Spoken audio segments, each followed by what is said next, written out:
Bah, vous êtes à l'Institut hospitalier. Mhm. Alors, c'est un mot bizarre, parce que ça met ensemble institut, comme une institution, comme pour instituer la psychanalyse, comme on institue une chapelle, ou je ne sais pas quoi, on institue quelque chose, et en même temps c'est hospitalier, parce que hospitalier, ça évoque l'hospitalité, l'accueil, et la rencontre de personnes qui ne sont pas forcément les gens qui habituellement se tournent vers un psychanalyste, parce qu'elles n'ont pas les moyens, pas souvent, hein, ou parce qu'elles sont assez graves. Hein. Donc, on a voulu faire ça. Alors, ça s'est fait en 2011, hein, et grâce à mon amie Barbara Cassin, qui m'a beaucoup aidée, on a souvent fait des choses avec l'UNESCO, avec des latinistes, enfin bon. Mais surtout, ce qui est particulier ici, hein,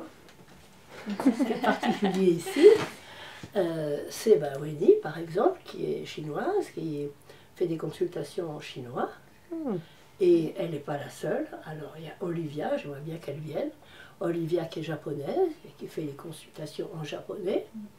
Il y a Rami Kawati, qui est syrien, qui fait des consultations en arabe. Il y a Patricia Gavilanes, qui est colombienne, qui peut donc faire des consultations en espagnol. Et pour l'italien, c'est plutôt moi, même si mon italien n'est pas très parfait, mais quand même je comprends quand on parle italien. Hein. Donc c'est pour ça que ce qui plaisait bien à mon amie Barbara Cassin, c'est le côté plus d'une langue. Plus d'une langue, c'est un terme de Derrida, bien sûr, mais c'est aussi important pour la traduction, dont Barbara est spécialiste, et c'est aussi important, je trouve, que les psychanalystes ne soient pas enfermés dans une langue. Parce que pour Lacan, la neutralité bienveillante, ça doit être l'absence de préjugés. C'est pas d'être neutre et d'être sympa, c'est l'absence de préjugés. Or, si on vit entre soi, on a forcément des préjugés locaux. Hein. Tout le monde a des préjugés locaux. Mais si on se mélange, quand même, on devient un peu moins con. Et c'est pour ça que Lacan avait utilisé ce mot qu'il a appelé occidenté, pour dire que la pensée européenne était accidentée par son côté occidental. Donc il a fait ce jeu de mots, accidenté. Hein. Donc moi je ne voulais pas, parce que c'est moi qui ai créé, qui était fondatrice au départ, puis maintenant, c'est le chef de service Luc Fauché. Oui, Luc? Où êtes-vous? Le film commence là, elle nous filme, il faut que vous veniez au courant. Le service qui est le centre psychanalytique, et donc anciennement l'Institut hospitalier de psychanalyse qui travaille depuis Françoise Gorog, c'est-à-dire depuis à peu près 15 ans avec la Chine, en recevant et en accueillant des stagiaires chinois qui viennent se former à la clinique psychanalytique, ce qui a été l'occasion d'ouvrir une consultation de psychanalyse dédiée aux patients chinois à Paris. C'est déjà une première étape. Et en allant une fois par an en Chine depuis 2011. Voilà. Et puis en étant effectivement reçu quasiment tous les ans, et en organisant des séminaires, des supervisions, et en ayant participé à Guangzhou, donc à la création au sein de l'hôpital Ruihai de Guangzhou, on a participé à la création d'une consultation psychanalytique sur le même modèle que l'Institut ici, avec des jeunes psychanalystes qui reçoivent aussi gratuitement des patients chinois, et qui ont ouvert aussi une ouverture et école qu'on soutient, qui est l'école du savoir-y-faire, qui est une jeune école de psychanalyse qui porte effectivement et les valeurs et qui travaille beaucoup à la traduction des textes de Lacan. Vous parlez chinois, elle parle un peu chinois, tandis que moi je ne parle pas chinois, ce qui était ma honte pour la vie, mais je m'y suis intéressée un peu trop tard, débordée par mon service, et voilà, je n'ai pas réussi. Alors elle, quand même, elle connaît évidemment mieux la langue que moi, même si elle dit ça modestement. Tout de même, c'est un fait. Et puis Louis Tiskovitch, qui donc a dirigé ce livre, hein, Lacan en Chine, hein, et qui est important parce que vous verrez qu'il y a des choses variées, hein, Il a une qualité, c'est qu'il est écrit en chinois et en français, hein, ce qui est quand même très important pour moi. Hein. Il a sollicité des personnes que l'on connaît, bien sûr, Louis Siskovitch, NDL, mais par contre de nombreuses personnes que nous ne connaissons pas et qui sont actuellement en Chine. Voilà, c'est bien. Bon nombre de jeunes collègues que nous avions formés tout au long des années. Voilà, voilà. Alors, comme on a déjà pris un peu de retard, je propose de donner tout de suite la parole à Monique, puis ensuite à Louis, et ensuite à Monique. Hein? Chère Françoise, merci. Je suis très touchée de cette invitation et très heureuse de parler dans ce haut lieu historique de la psychanalyse. Voilà. Ce livre collectif a été inspiré par Louise qui m'avait appelé pour savoir si on pouvait organiser un collectif sur le thème de la transmission lacanienne en Chine. Et nous avons rassemblé plusieurs confrères chinois qui souhaitaient travailler et écrire un article, et nous avons travaillé tous en collaboration pour produire ce livre Lacan en Chine. Lacan et la Chine, c'est aussi une grande histoire. Lacan ouvre son premier séminaire le 18 novembre 1953 à Sainte-Anne, hein, par les propos d'un maître bouddhiste Chan. Le maître, je vous le cite, hein, le maître interrompt le silence par n'importe quoi, un sarcasme, un coup de pied. Les Gong'an du bouddhisme Chan ou Zen en japonais manient le contradictoire et permettent l'éveil abrupt du non-être. Et c'est la rencontre du taoïsme et du prajnaparamita, le plus important texte bouddhique du Mahayana, celui qui s'est introduit en Chine au VIe siècle, à partir de l'Inde, qui a produit le Chan. Car la grande affaire du Chan et de la psychanalyse se regroupe, car c'est celle de l'inconscient, que l'on peut représenter par le trou ou la béance d'un rond. Je dirais peut-être en simplifiant, c'est la dimension du Chan. Lacan était déjà psychanalyste quand il rencontre le grand sinologue Paul Deniéville pendant les périodes de l'occupation. Il va apprendre à parler chinois et il va être surtout baigné dans... Deniéville était spécialiste du bouddhisme Chan. Donc Lacan va être totalement imprégné et dans son œuvre théorique, la référence à la pensée chinoise ressort dans un très grand nombre de séminaires. Et ce que cela lui a permis, à mon avis, de majeur, c'est l'abord du réel et la question de la dimension de l'ouvert. Voilà. Donc, Chan et inconscient ont en commun le zéro. La béance de l'inconscient, cette véritable coupure épistémologique apportée par Freud et qui est le concept dynamique fondamental.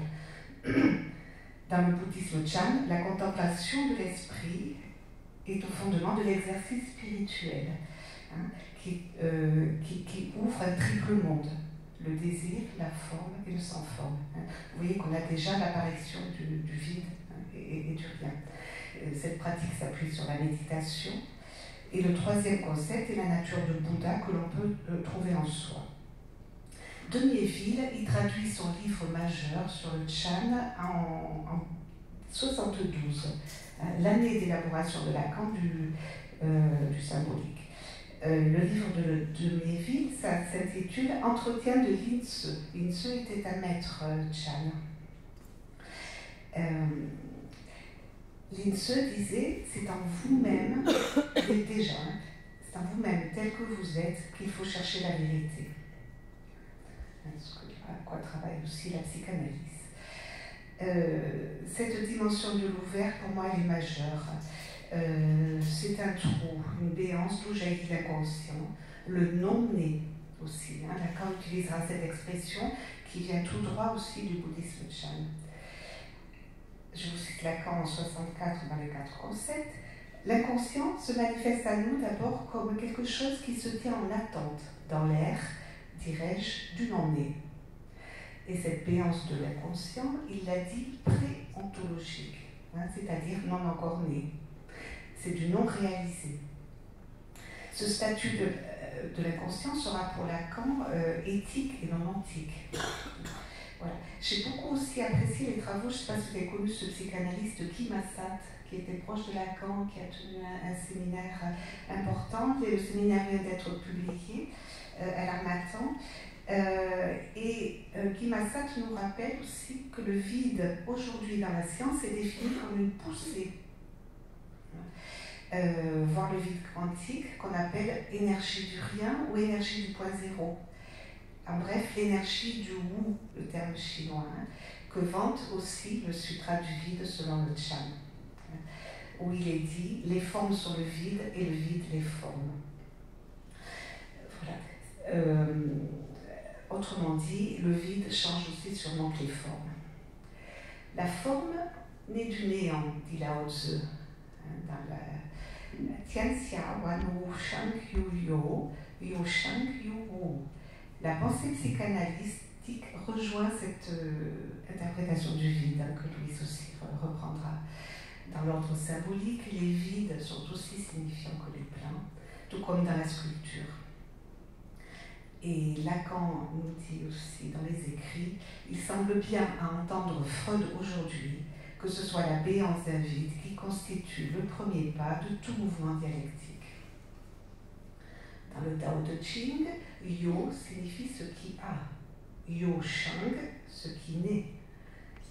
Ce qui n'est pas, c'est le Wu, le vide, mais ce caractère Wu ne décrit pas seulement un vide, mais aussi, donc, si vous l'avez suivi, ça décrit aussi une potentialité, un néant apparent, mais riche de 10 000 récoltes.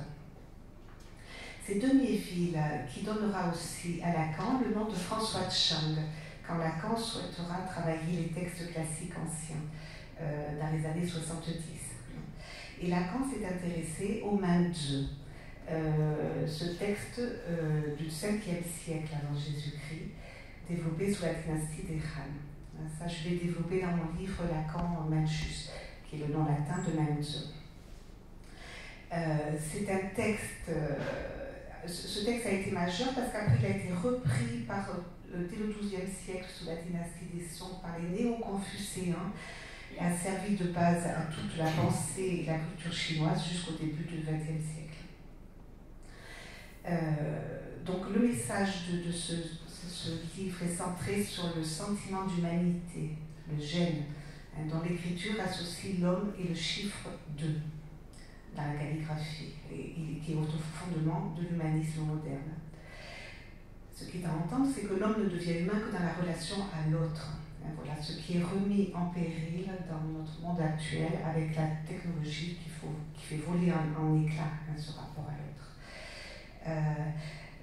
Moi, j'en avais discuté avec Michel Pibal, avec lequel j'étais amie pendant plusieurs années. Il me disait pourquoi tu lis Confucius? Parce que Lacan s'est intéressé quand même. J'ai dit oui, mais je préfère aussi aller voir aussi du côté des premiers textes. Parce qu'à mon avis, Lacan, fils spirituel de Freud, choisit Manzhe, fils spirituel de Confucius. Fertilisation de sa pensée qui a mis quelques années, donc 30 ans entre les années 40 et les années 70, pour reprendre ce qu'il travaillera donc avec François de Chang, du Manzhe dans le texte classique, je précise. Le chinois classique ancien est 50 fois plus éloigné du chinois moderne que le grec classique ancien du moderne, pour que vous mesuriez la dimension du travail. Problème de la langue dans lequel réside pour Lacan le sens de la découverte freudienne et découverte de la langue qui l'aidera à l'époque à généraliser et approfondir la fonction du signifiant. L'inconscient structuré comme un langage, mais lequel Cette langue chinoise si visuelle pourrait avoir touché aussi plus d'un occidental.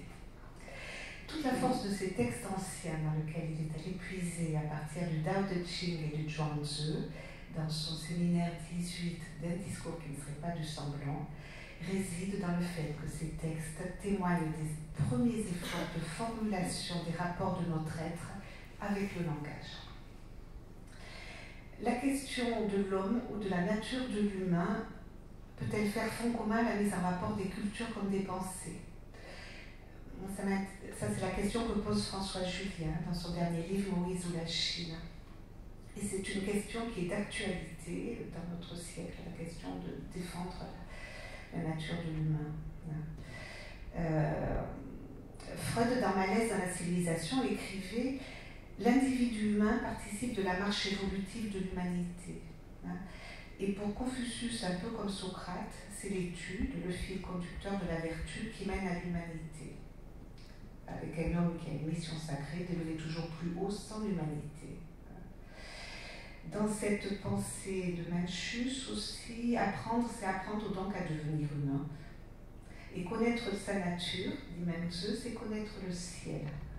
Lacan reprendra dans son séminaire cette question du ciel pour dire que connaître la nature aussi, c'est connaître les lois du langage et connaître son désir. Voilà. Confucius parlait déjà de désir. Il prônait déjà la recherche de désir sincère. Voilà. C'est très important. C'est très important. Voilà. Parce que ça, c'est un point un peu connu. Voilà, qui m'avait arrêté.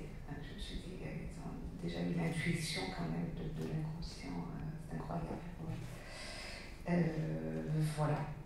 Dans le séminaire 18, je passe un peu pour pas rester trop longtemps, Lacan rend hommage aussi à Menzeux par rapport à deux termes chinois, le Xing, la nature, ou le sexuel, et le Ming, le décret du ciel, ou le c'est écrit. Et il a été frappé par l'utilisation de Menzeux de ces deux signifiants. Et il lui rend un grand hommage dans ce séminaire en disant, de Mencius, je vous le présente comme quelqu'un qui, dans ce qu'il disait, savait probablement une part des choses que nous ne savons pas quand nous disons la même chose. Voilà. Donc, ce sont deux concepts clés de la philosophie chinoise autour desquels il y a eu 2000 ans de tradition philosophique, quand même. Le Ming, le c'est écrit, va représenter pour Lacan tout ce qui est exprimé par le langage. Le Xing ne décrirait pas la substance, mais plutôt un mode de fonctionnement, une façon d'être au monde dans un continuisme anthropocosmique, selon l'expression d'Anne Chang. Ce Xing, signifiant à la fois nature et sexualité, constitue un signe idéal pour Lacan, glissant d'un sens à l'autre. Il construit un réseau dense de rapports qu'il nomme intersignifiance et que François Chang va appeler résonance.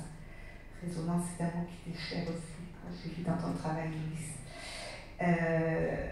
L'acte sexuel s'écrit yun, yu, traduit par nuage de pluie. Il est ressenti comme une intime résonance avec la nature. Donc cette notion de résonance est centrale au cœur de la pensée et de la façon d'être au monde chinoise. Et elle explique tous les phénomènes naturels. Dans cette perspective, l'homme en tant qu'agent cosmique a continuité et harmonie avec le ciel et la terre. La calligraphie, cet art suprême de l'écriture, entre aussi dans cette dimension subtile de la résonance. Et quand l'idéogramme est calligraphié, il prend en charge le corps, l'esprit, le désir et la jouissance. La calligraphie fraye ainsi la voie, participant à ce jouir utile que développe le taoïsme. Et ce jeu d'interaction entre le Xing et le Ming pourrait constituer ce qu'on pourrait appeler peut-être une utopie confucéenne de l'enseignement de Lacan. Voilà. Dans le très vieux texte, le Roi Inanzi de la dynastie des Han, il est écrit « La résonance entre les catégories d'êtres est mystérieuse et insaisissable ». Et Lacan aussi avait été sensible à cette notion de résonance dans la troisième partie de son discours de Rome, qu'il avait intitulé « Résonance de l'interprétation et le temps du sujet dans la technique psychanalytique ».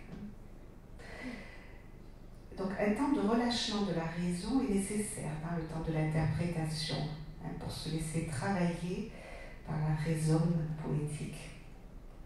Je rajouterai le terme de réceptivité comme qualité nécessaire aussi de l'analyste. Pour le grand peintre, dit François Chang, ou pour le psychanalyste, c'est la réceptivité qui est la vraie connaissance, alors que la connaissance, n'est que reconnaissance de ce que l'on connaît déjà. Dans ce séminaire très important, Lacan accentue aussi sur la notion de l'agir, qu'il va élever au statut du verbe. Dans le taoïsme, les adeptes vénèrent la voie, le Dao, et sont attachés à cette règle du non-agir, qu'on a tous vécu au moment du confinement. Serait très difficilement cette réduction, jusqu'à laisser advenir le rien qui peut laisser naître autre chose. Dans le taoïsme, devenir un homme, je pense à sa forme qui parle de sujet absolu, là, pour le psychanalyste, dans le taoïsme, c'est le Chen Zhen, l'homme vrai, ou Sian. Voilà. Lacan reconnaît que dans cette langue dans laquelle les verbes se transforment couramment en menu conjonction, ça l'a aidé à généraliser la fonction du chinois, du signifiant. Parce qu'en chinois, même au niveau du phonème, ça veut dire quelque chose. Ce verbe donc est à la fois l'agir et la conjonction de la métaphore. Cela allège bien les choses d'ailleurs, dit-il, reprenant le prologue de l'Évangile selon saint Jean. Peut-être que l'agir était au tout commencement, c'est peut-être exactement la même chose que de dire en arché, au commencement était le verbe. Il n'y a peut-être pas d'autre agir que celui-là. Moi, la question de l'agir m'a arrêtée aussi, parce que je suis en train de travailler sur la question du genre. Voilà. Et dans la pensée butlérienne, il est appuyé sur la notion de puissance d'agir, sur la puissance de pouvoir agir ce que l'on veut sur son corps. Et je pense que la puissance d'agir, on peut l'aborder autrement, par la capacité de changer de position psychique et d'agir justement sur sa destinée.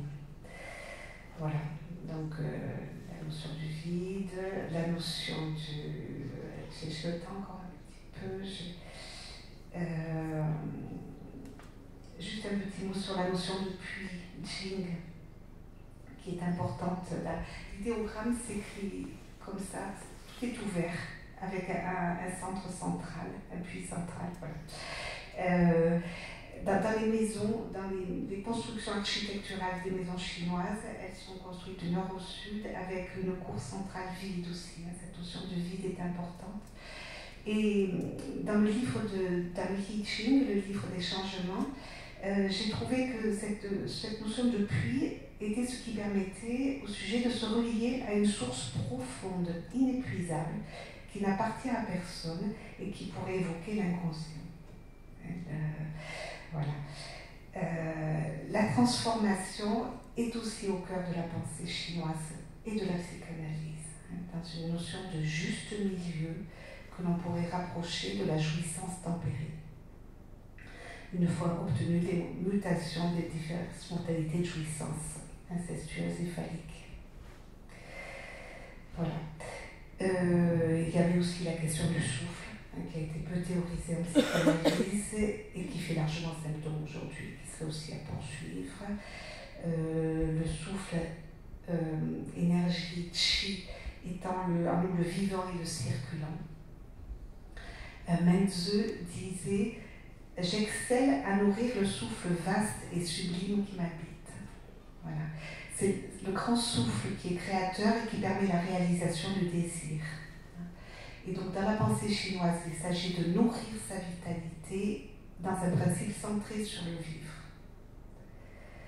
Le souffle porte la parole, qui redonne vie au souffle lorsqu'elle redevient vivante, dégelée, défixée, décoïncidée par l'inouï de l'acte analytique.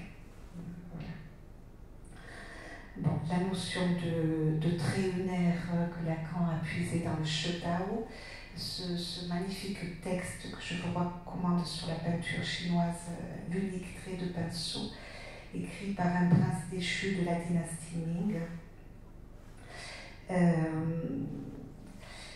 Voilà. Ce trait lunaire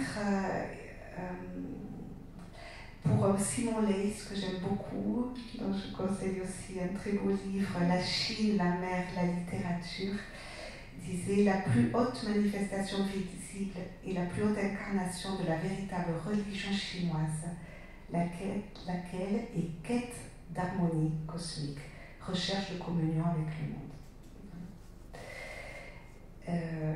Voilà. Donc, j'ai aussi, en travaillant la langue, parce que je vais vous le dire en chinois, Wo Shu et Hanyu, Shuo de Shuo, Bu Ren Ra. Donc, je parle chinois, mais pas complètement couramment.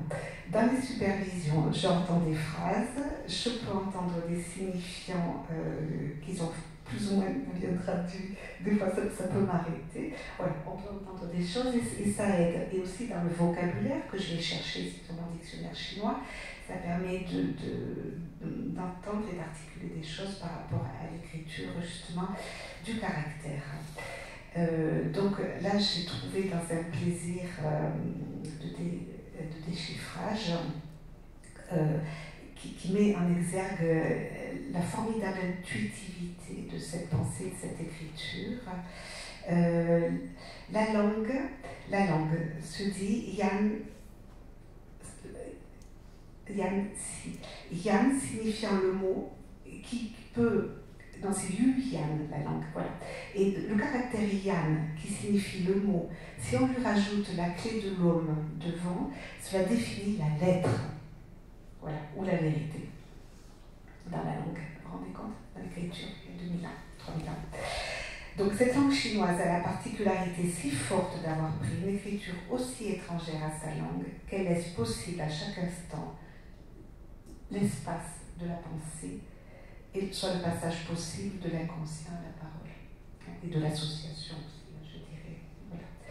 Donc la Chine s'ouvre aujourd'hui de manière, depuis cette ouverture qu'il y avait eu avec Deng Xiaoping, et depuis les années 80, les Allemands sont beaucoup venus transmettre depuis les années 80, les Suédois, les Américains avec l'APA. Les Français sont arrivés que depuis les années 2000, donc c'est pas si vieux, ça fait 24 ans. La pensée psychanalytique suscite en Chine un formidable intérêt, suscité par une grande curiosité, un intérêt aussi par rapport à ses bases confucéennes, et la créativité qui en résulte. Rémi Lancel avait apporté un petit point de bémol en disant de faire attention à ne pas confondre culturel et inconscient. Voilà. Il y a aussi la question de la formation des analystes que nous formons là-bas. Et attention aussi, je pense, aux points de résistance qui peuvent être aussi liés à la culture et que vous avez dû observer. Voilà. Et il y a une floraison de maisons vertes, le concept de Françoise Dolto, pour l'accueil de la parole des tout-petits. Une floraison de centres de consultation et un centre s'est créé à Nanjing, mais c'est pas très vieux, en 2016 par Yann Relaille et sa femme Yann Yu, parce que je suis de la SPF, voilà, pour la SPF je viens transmettre avec Patrick Guillaumard. En 2011, j'avais co-organisé pour Espace Analytique un colloque, un symposium franco-chinois qui s'était tenu à Pékin en 2011, à l'hôpital numéro 6. Et après, nous avons continué à venir transmettre 4 ans à Wuhan, à l'hôpital pour enfants et adolescents, des interventions à Shanghai, quelques interventions à Chengdu aussi, où j'avais été invitée avec mon ami Michel Pibal. Voilà. Il y a un formidable travail qui est à l'œuvre. Voilà. Et donc ce livre collectif, L'accord en Chine, se propose comme dialogue résonnant entre nos deux mondes, entre nos deux langues, voie de passage dans le champ de la psychanalyse par de jeunes collègues et formés à la psychanalyse et à l'enseignement de Lacan, et de leur regard sur leur propre culture. Dans ce livre, il y a tout un tas de choses intéressantes sur la vie des femmes, sur la question de la mort. Voilà. Donc ouvrir des passerelles dans la langue et entre les langues, comme dit François Julien, c'est-à-dire dans le vis-à-vis qui les met en regard, en explorant leur réciproque capacité à dire, constitue un début de dialogue et œuvre à la paix entre les cultures et possibilités de résonance porteuses de nouvelles ressources. Il ne s'agit pas d'imposer sa langue, mais de la réfléchir dans la langue de l'autre, pour en mesurer l'une par l'autre, à travers l'autre, les possibles laissés inouïs dans ma langue et que l'on ne peut entendre que dans l'autre. Voilà. Donc ce travail s'inscrit en avançant avec prudence et humilité pour contribuer à l'inventivité de la psychanalyse et au nécessaire travail d'humanisation toujours à reprendre. Bien, merci beaucoup Monique. On va passer directement à Louise.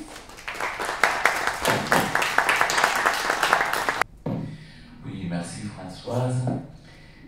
Je suis très content de l'invitation à pouvoir discuter autour de ce livre où le point de départ essentiellement c'était donner la parole aux collègues qui sont en Chine pour savoir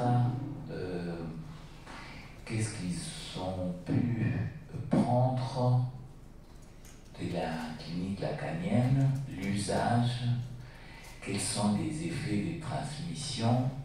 Donc pour un certain nombre de collègues dont certains pratiquent la psychanalyse depuis un certain nombre d'années, donc ça c'était l'intérêt de départ. Puis il y a Albert Nguyen, moi-même, qui exerçons ici en France, qu'on a rajouté notre grain de sable, sans parler ni l'un ni l'autre le chinois. C'est pour essayer de mettre en évidence ce que nous avons trouvé chez Lacan comme point d'intérêt qui portait sur la culture et la langue chinoise.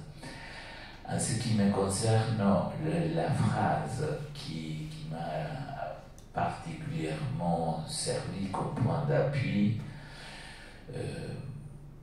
je ne réponds pas, je suppose, complètement à cette phrase. C'est une phrase du séminaire d'un discours qui ne serait pas du semblant, où Lacan pose, je le cite, « Je me suis aperçu d'une chose, c'est peut-être que je ne suis lacanien que parce que j'ai fait du chinois autrefois. » Alors, est-ce qu'on peut le considérer comme une boutade juste? Est-ce qu'on la prend au sérieux? Et si on la prend au sérieux, il faut essayer de saisir dans la théorie lacanienne qu'est-ce qu'il a pu extraire de la langue chinoise et ainsi que de la civilisation. Il y a cette autre citation au moment où Lacan encourage à la lecture de l'ouvrage de François Cheng, l'écriture poétique chinoise. C'est au moment du séminaire Lançu où Lacan, s'adressant aux analystes, pose s'ils sont psychanalystes, qu'ils aillent prendre de la graine. Il encourage donc la lecture de cet ouvrage et notamment ce dont il est question dans cet ouvrage, c'est la question de la poésie Tang, qui c'est quelque chose qui m'a particulièrement intéressé et ça a été donc le centre de mon intervention dans ce livre. La poésie Tang, parce que il me semble qu'il y a une homologie évidente entre la particularité de cette poésie, c'est pas toute la poésie chinoise, mais cette poésie spécialement, et la conception de Lacan de l'interprétation notamment ce qu'il va élaborer, on peut trouver les prémices plus tôt, mais ce qu'il va élaborer plus tardivement comme étant l'interprétation oraculaire et de façon plus précise l'interprétation apophantique, notamment donc au moment du texte l'étourdi. Alors, je vais faire quelques remarques avant d'arriver à la question de la poésie, si on a le temps. C'est que, bien évidemment, le contexte dans lequel Lacan fait spécialement référence à la langue chinoise, c'est le contexte où il pose l'équivalence entre la structure, pas la structure clinique, mais la structure du sujet, et le réel, puisqu'il formule le réel, c'est la structure, c'est le réel qui s'est fait jour dans le langage. Exactement donc dans le texte que j'évoquais, l'étourdi. Donc la question porte sur ce que Lacan, à partir de ces moments où il conçoit une conception de l'interprétation analytique, il va poser l'interprétation analytique, comme je disais, oraculaire. Oraculaire au sens de l'oracle, mais aussi dans le sens où il y a une liaison entre l'oral et la voix. Et ce qu'il faut tenir compte, c'est ce que François Cheng, se référant à cette poésie Tang, François Cheng dit c'est un chant écrit. Autrement dit, ce qui compte, c'est pas seulement la poésie comme métaphore, mais le fait que c'est une poésie qui est chantée. En même temps, il y a pour Lacan, au moment de ces textes l'étourdi, l'enjeu central, que je crois que c'est l'enjeu pour lui des dernières années de son travail des séminaires, c'est comment attraper ce qui ne peut pas se dire, ce qui ne se dit pas, l'indicible. Ce qui n'est pas donc le refoulé, c'est quelque chose qui détermine les dits, mais n'étant pas refoulé. C'est là où aussi dans ce même texte, l'étourdi, il pose la distinction importante entre le dire et le dit. Le dit comme ce qui s'énonce, et le dire comme ce qui s'énonce pas, mais qui commande tout ce qui s'est dit.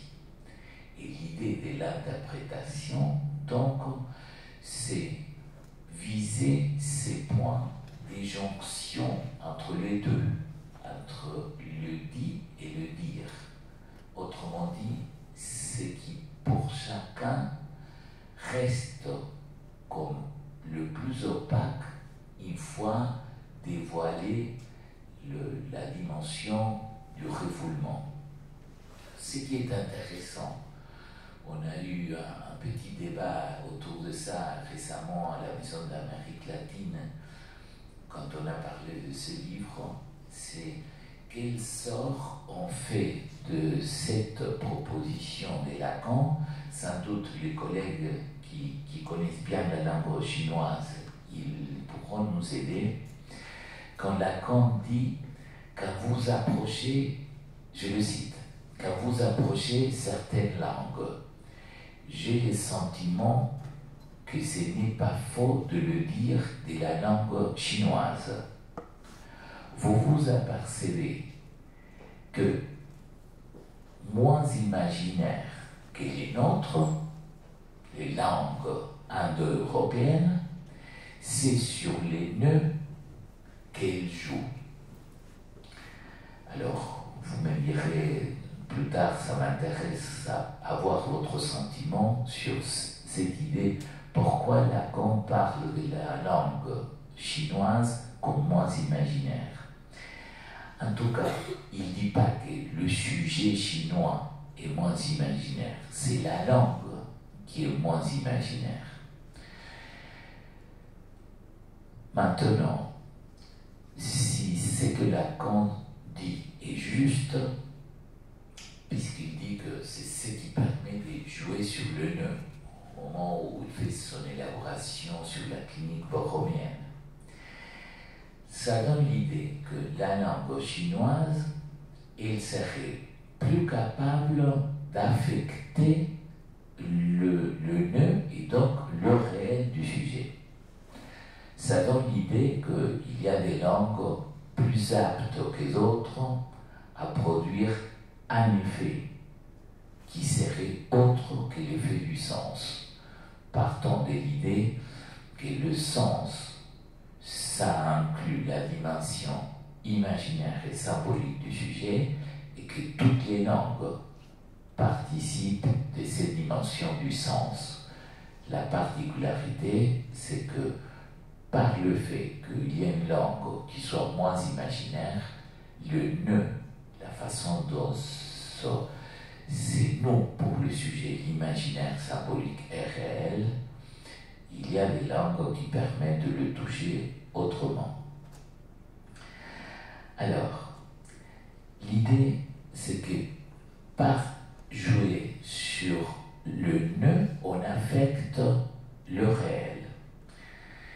Et on pose, je trouve que quand on compose ceci, il va dans le sens de que ce que François Cheng formule autrement, mais dans le même sens, quand il dit que la langue chinoise vise à supprimer le gratuit et l'arbitraire à tous les niveaux. Il pose ça donc dans l'écriture poétique chinoise. Donc, il y a une spécificité de cette langue en supprimant le gratuit et l'arbitraire, et on voit que la poésie tang, elle l'illustre particulièrement. Pour résumer, vous pouvez lire ce que j'ai essayé de développer. J'ai pris appui sur Cheng pour montrer que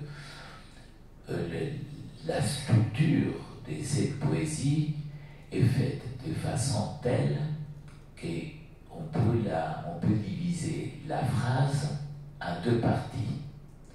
Et ces deux parties, on peut les inverser parfaitement, parce qu'il n'y a pas de sujet, il n'y a pas d'objet, manquent les conjonctions.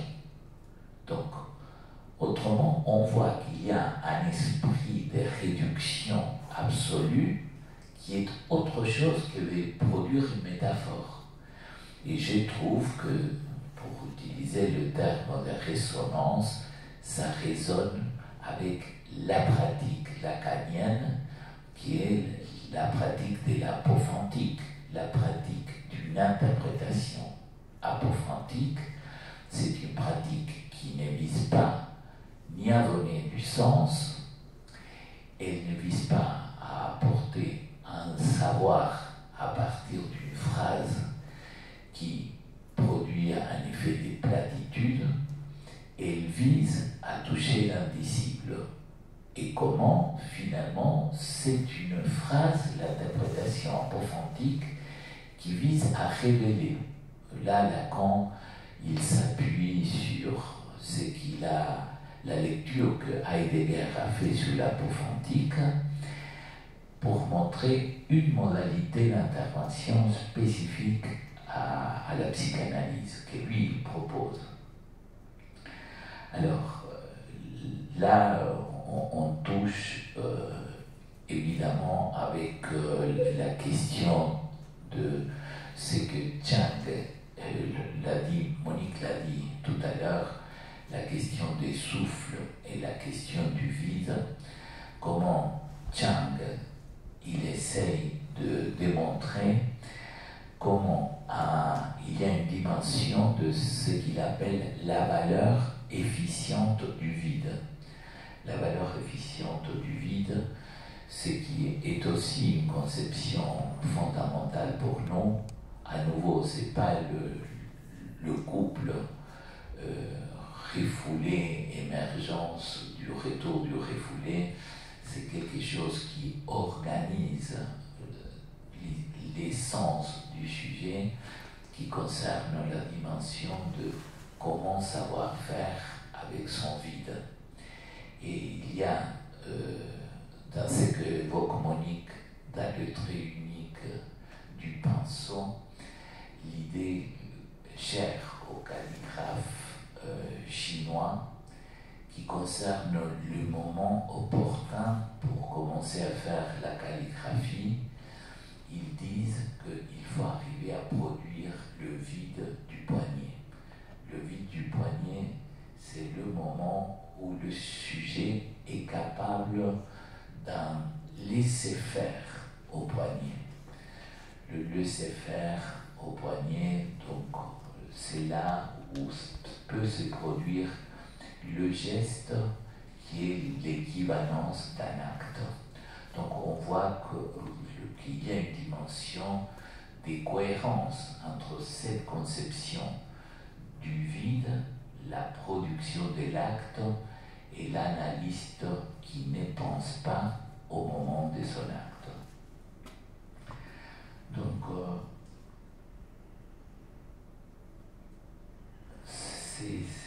je viens un peu à la musique, j'essaie d'aller vite pour laisser un peu de temps à la discussion. Je viens à la musique puisque on disait que la poésie tango est poésie chantée, mais la musique, elle est fondamentale dans ce que j'ai pu m'apercevoir de la culture chinoise, même dans l'art de la guerre.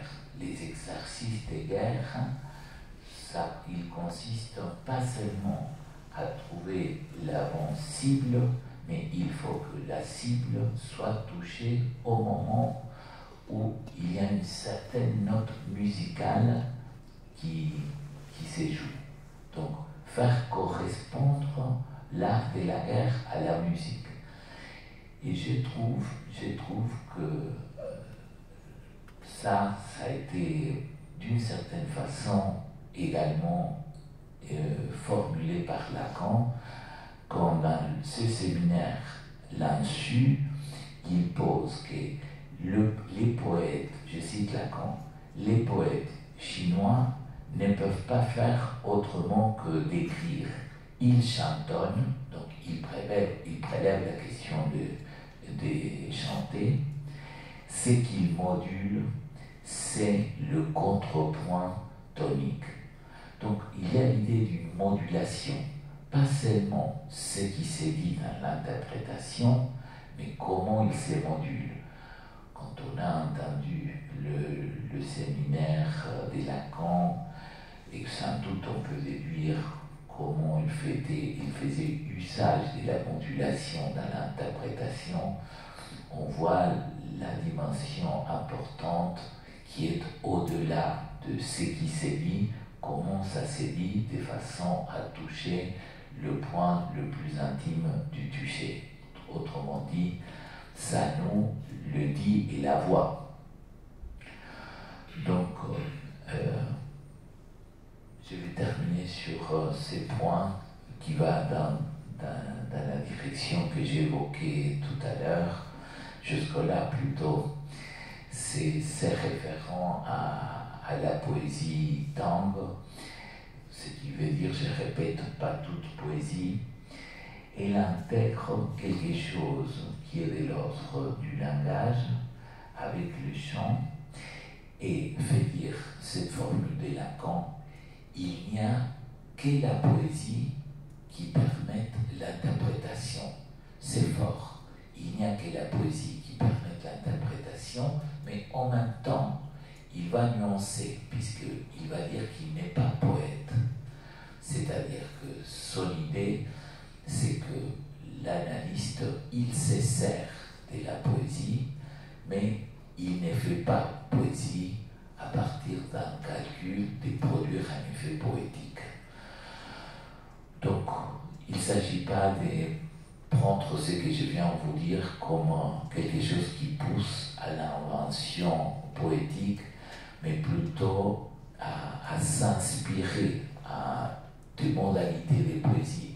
Lacan l'avait déjà fait, très tôt dans son enseignement, avec la poésie hindoue également, pour essayer de finalement toucher et faire le forçage poétique qui permet de faire sonner autre chose, le sens, le faire résonner, puisque vous avez repris le terme, le faire résonner là où le sens tamponne.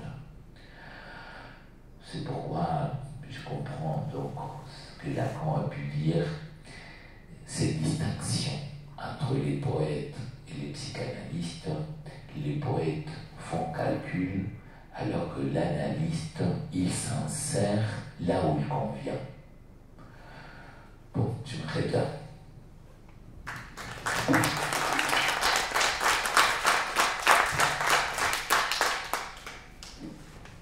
Bon, ça a été un peu trop bref, là. On aurait bien aimé t'entendre plus. Enfin, comme ça on pourra discuter.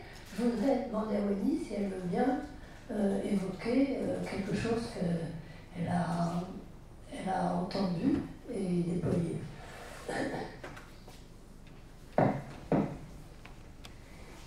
Merci de vos interventions et merci pour nous avoir apporté ce magnifique livre, Lacan en Chine.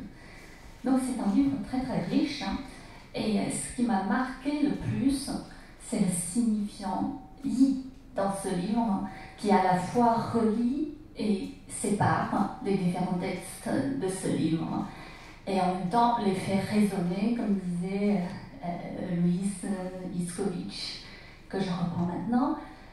Alors, du coup, ce même signifiant yi, il y a François Cheng qui en a parlé aussi dans son livre sur Vide et plein, qui est là, mais je ne peux pas vous montrer parce qu'il y a l'ordinateur qui est posé dessus. Et je pense que Madame Borg en a aussi. Donc François Cheng, dans ce livre, il nous a dit que ce signifiant yi est un terme riche de sens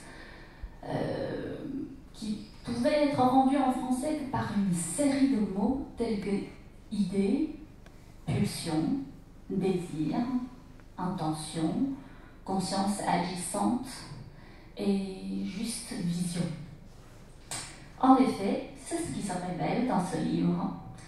Je cite, donc tout d'abord, bien sûr, Monique Loret, donc elle nous a dit que le véritable sens de découverte freudienne pour Lacan réside dans le problème de la langue. Donc, le véritable sens, d'abord. 真正的意义, voilà, on trouve le signifiant yi. Et ensuite, elle nous a parlé de Unheimlich. Je prononce mal, je suis désolée, que l'un des traducteurs qui avait traduit ce terme par guiyi, entre parenthèses, parce que ce terme peut également être traduit de différentes manières, bien entendu. Ensuite, on a M. Louis Iskovic, qui nous a parlé tout à l'heure aussi, dans le livre bien sûr, de Chitran, et aussi le trait unique, l'unique trait de pinceau, l'unique yi, l'unique trait de pinceau yi hua lun. Alors, ensuite, oui, yi hua lun. Voilà. Ce signifiant yi, on le retrouve ici. Ensuite, qui on a, je vais parler de quel texte. Bien sûr, par la suite, il y a Tsai Ting-ting qui nous rappelle que, elle nous rappelle ce que Lacan dit dans son séminaire sur les psychoses, ce que le caractère homonymique, ce qu'il y a de caractère homonymique dans le sentiment de ce qui est déjà vu. Donc, homonymique, tongyin, yi. Voilà, on retrouve encore une fois de plus ce signifiant yi. Et ensuite, bien sûr, il y a, je connais un peu moins, Nathalie de Casas. Elle s'arrête sur un moment sur le sens premier de l'amour en lien avec l'écriture chinoise. Et le sens premier se dit en chinois Di Yi Cen, Yi Yi. Et ensuite, Yang Helai, qui nous parle de agrégalogique, Hui Yi, et l'altérité, Xiang Yi Xing. Ensuite, il y a bien sûr beaucoup de collègues chinois qui ont travaillé sur plutôt des questions cliniques. Nous commençons par qui? Par Lin Cuiping. Donc, elle nous parle des questions que les femmes devenant mères se posent. Le terme qu'elle a utilisé pour parler des questions est celui de yi ti. Donc, le signifiant yi retrouve également dans le mot question, le terme qu'elle choisit pour parler de questions, ce qui évoque plutôt un sujet à débattre. Alors, ensuite on a Zhao Ming. S'occupant d'un enfant autiste, elle a évoqué brièvement le livre I Ching, le livre des transformations. Donc dans le mot les transformations, on retrouve également ce signifiant yi. Ensuite, on a le texte de Qiao Jian. Donc elle nous fait entendre que son patient Plateau, qui possède des ailes très délicates et fragiles, mais en même temps énergiques, les ailes, elle a utilisé le terme shuang yi pour désigner les ailes que son patient Plateau possède. Ensuite, nous avons, après, bien sûr, il y a Jingyu. Oui, Jingyu nous a parlé aussi d'un patient dont le prénom est Tianyi, et elle nous a parlé également d'un dieu taoïste, Taiyi Zhenren. Ensuite, il y a le texte de Luo Xiaodan, celle qui a créé une maison verte à Hangzhou. Dans son texte est émaillé de ces signifiants yi, donc consciemment ou non, you yi ou yi, intéressé par exercer un métier, you yi 从事某种行业, vouloir, yi yuan, intérêt, li yi. Qu'est-ce qu'elle nous a dit aussi?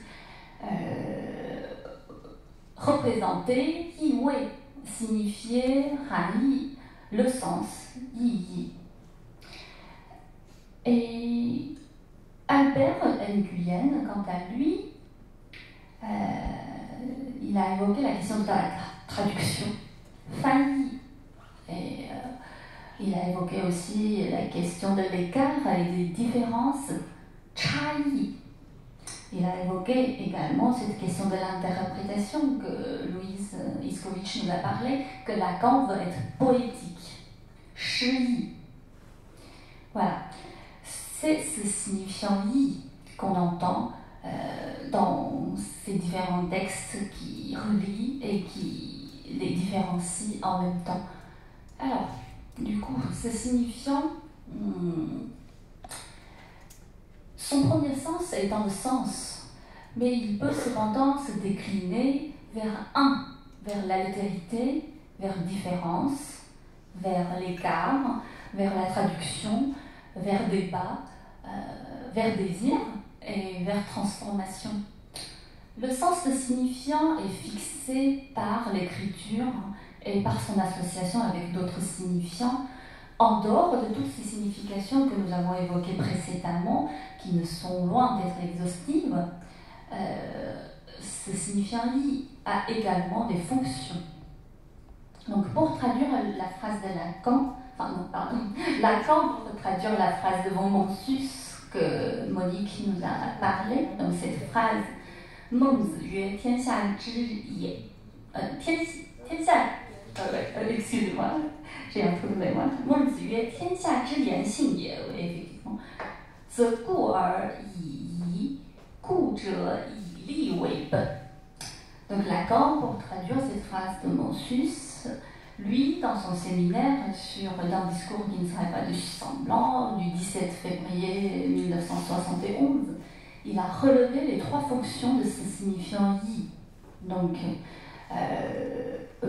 ce signifiant yi peut avoir une fonction de lier, de soutenir, de souligner, de ponctuer et de couper.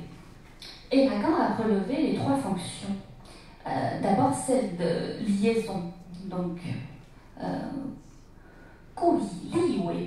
c'est avec ce gain, c'est avec cet intérêt qu'on va procéder, disait-il. Donc la fonction de liaison, de signifiant yi.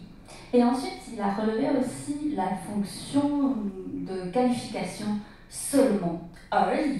C'est seulement. Maintenant, c'est seulement avec cette question de gain, de profit, d'intérêt qu'on va procéder, disait-il, en traduisant cette phrase. Et la troisième fonction qu'il a relevée de ce signifiant yi, c'était cette fonction de conclusion et d'affirmation.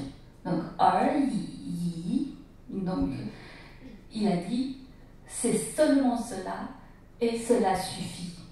Donc maintenant, c'est avec, et c'est seulement avec intérêt, le gain et le profit qu'on va procéder. Et point final. Donc, en traduisant cette phrase de Mencius, en donnant une version inédite de cette phrase, en traduction, Lacan met un accent sur les effets du discours.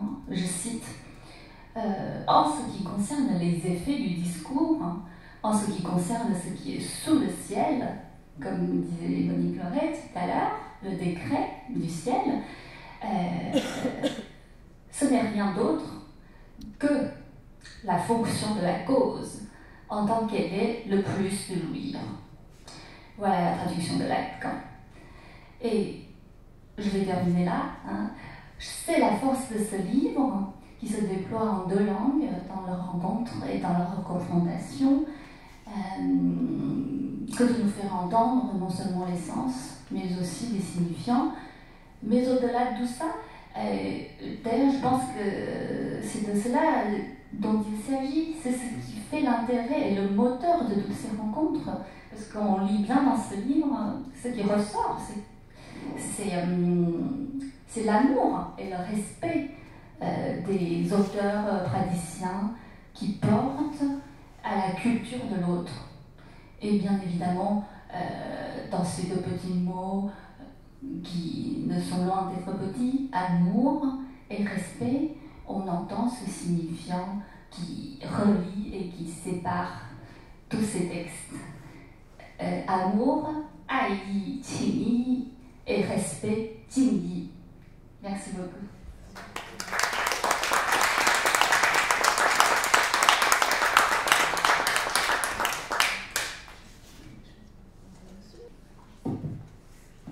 Merci. En fait, ce n'est pas une question, mais personnellement, je veux dire quelque chose. En fait, il y a des mois, j'ai rencontré ce livre dans la librairie. À ce moment-là, je cherchais justement le 18e séminaire de Lacan. C'est vraiment très étonné quand j'ai vu dans les livres, c'est tout en français. Du coup, j'ai vu un livre, c'est en chinois. Et puis Lacan en Chine, ça m'étonne beaucoup.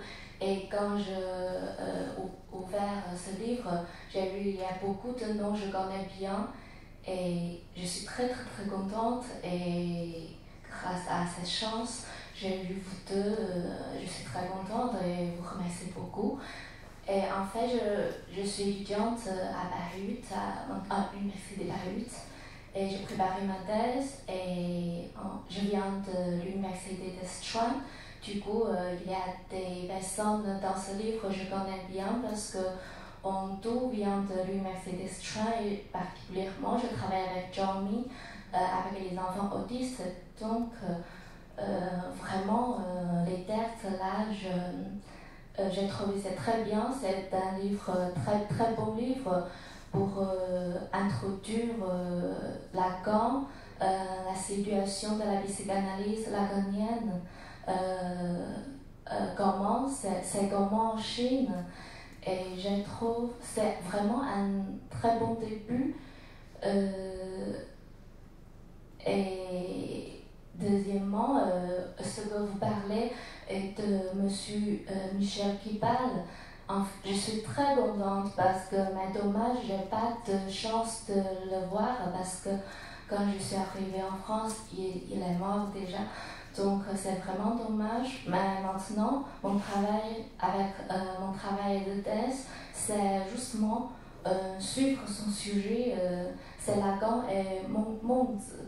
Donc, ce que vous parlez, quand vous parlez que M. Kibal vous dit pourquoi c'est confus, il faut monde, vous dites pourquoi pas confus. Du coup, c'est là, en fait, c'est ça. J'ai pas vu beaucoup de références parler de Lacan et confuse. Ce que vous parlez de ça, ça m'a inspiré. Beaucoup pour je me demandais aussi pourquoi pas chercher des choses, des liens entre Confuce et Lacan pour des nouvelles choses, et aussi et justement quand pardon, je ne connais pas votre nom, et quand vous parlez beaucoup de I dans les différents textes, oui, beaucoup de noms, c'est mes camarades plus âgés. Et quand je cherchais les références sur Lacan et la Chine, c'est presque la plupart, c'est les personnes qui viennent de l'université de Sichuan qui écrivent leur thèse, et eux aussi développer la psychanalyse lacanienne en Chine. Mais je trouve que ce n'est pas suffisant. Donc, vraiment, je trouve votre livre, je crois que c'est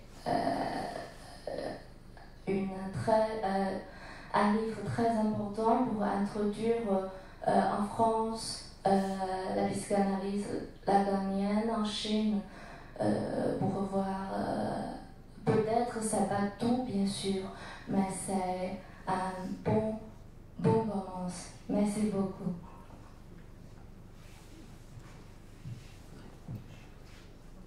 Je vous remercie beaucoup pour votre témoignage et votre intérêt pour ce travail. Effectivement, il relate une période très riche pour nous de cette plus d'une dizaine d'années de transmission. Et je me rappelle au début que quand nous commencions à venir transmettre, c'était tellement dense, on venait 1 à 2 fois par an, il y avait beaucoup de travail. Et puis, je m'étais dit, il va falloir écrire là, toute cette expérience. Mais mon savoir inconscient m'a dit non, il faut attendre au moins 10 ans. Voilà. Donc, après ces premiers 10 ans, le temps de pause aussi de l'arrêt Covid nous a donné du temps de travail. Moi, j'ai travaillé mon livre Lacan Melchus, et puis nous avons pu aussi mettre en place cet ouvrage qui laisse la parole donc à tous ces jeunes que j'ai rencontrés, que nous avons formés. Voilà. Et Michel Kibal était un grand ami, sa perte est importante aussi pour moi. En fait, ma question, c'est que est-ce qu'il y a une similarité entre cette attitude bouddhiste et ce qu'on va et avec ce qu'on va rencontrer vers la fin d'une analyse? Donc il y a un dialecte de sujet-objet là.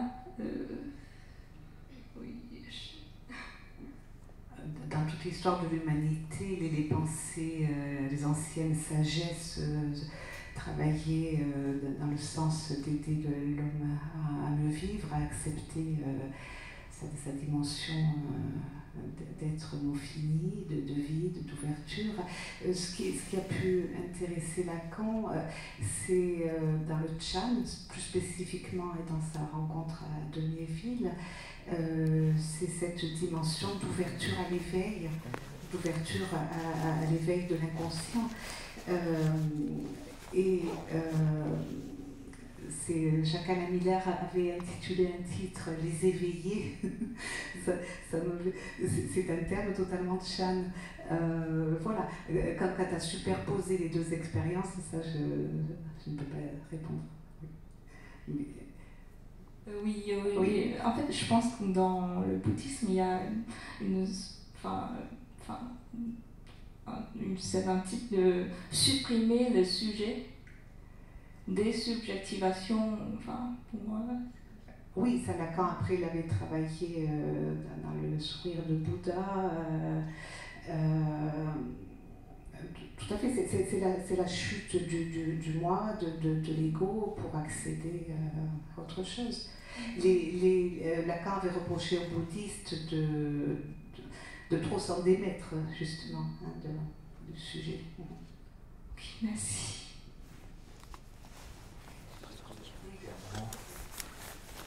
Oui, je suis assez d'accord avec ce que vous dites, parce que Lacan a beaucoup insisté, pas sur la fin de l'analyse, mais sur la position de l'analyste qui demande un certain dépouillement. Il utilise le terme d'ascétisme. Donc, pour obtenir cette position, il faut en effet tout un parcours d'un renoncement en ce qui concerne la position de l'analyste. Maintenant, le sujet qui a fini une analyse, c'est pas identique au sujet public. Le désir porte vers la jouissance. Il n'y a pas une exclusion radicale de la jouissance. Mais il faudrait voir s'il y a une absence totale de jouissance pour le sujet bouddhique. Merci, je suis désolée, mais il faut rendre la salle. Donc on est obligé de s'arrêter. J'aurais voulu te demander des choses sur l'interprétation et poésie, mais est-ce que tu peux dire un mot quand même avant qu'on parte, pendant que tout le monde se prépare? Justement, je crois que j'ai dit quelques mots déjà là-dessus, mais on peut saisir en mettant la connexion, si on lit la poésie Tang et l'usage que Lacan fait de l'interprétation, comment il y a une extrême réduction chez Lacan. Je ne sais pas s'il l'a fait dès le début de sa pratique comme analyste, mais vers la fin, les témoignages qu'on a, c'est une extrême réduction avec une suppression de tout ce qui sont les mots superflus, plus la phrase, elle est condensée et laissant la conclusion à l'autre, plus elle est efficace. Et c'est exactement ce qu'on voit dans la poésie Tang. Il y a une dimension d'indécision dans la poésie. C'est lui qui conclut, c'est toujours le lecteur. Donc, c'est au-delà de la métaphore. Bien, je vous remercie de l'auteur. Et je vous remercie tous aussi, car je suis très heureuse de l'échange. Et pas seulement un projet universitaire, mais un échange authentique. Je trouve ça formidable. Et j'espère qu'on va trouver une façon de poursuivre sur ce sujet. D'accord.